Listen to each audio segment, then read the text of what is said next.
Relaciones tóxicas. ¿Cuántas de ustedes están atrapadas en una hasta que un día se dan cuenta de que es el momento de pasar página? Esto es lo que había entendido Karina Gladys Ocampo. El nombre del crimen les cuenta su historia. Karina Gladys Ocampo tenía 49 años, vivía en Claypole, en el partido de Almirante Brown, en provincia de Buenos Aires. Murió la noche entre el 13 y el 14 de mayo de 2026, pero no se trató de un accidente, o por lo menos como se pensó en las primeras horas. Karina no murió a causa del incendio que destruyó su casa.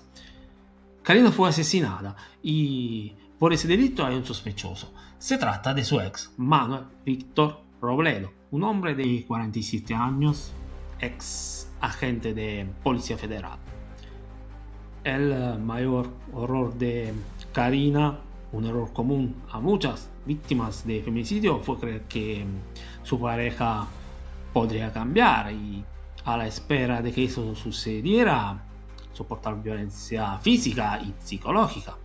Cualquier excusa era buena para una bofetada, para una humillación, hasta que se toma la decisión que para muchas puede significar la salvación, dejar a su pareja, salir de esa relación tóxica que se había prolongado por demasiado tiempo.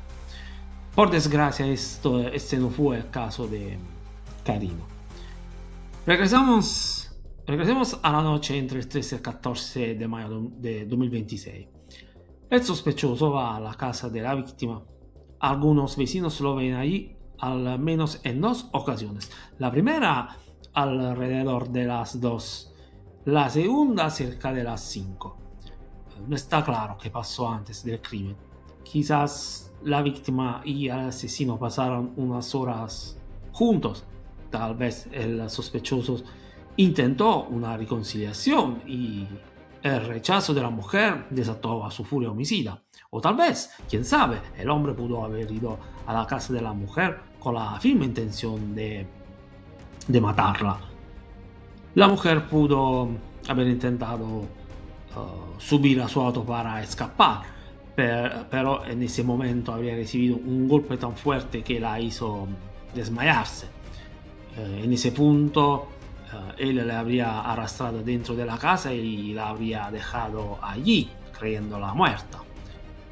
Quien relató esos detalles a la prensa local fue la hija de la víctima, que estaba al tanto de los problemas que su madre tenía con Robledo.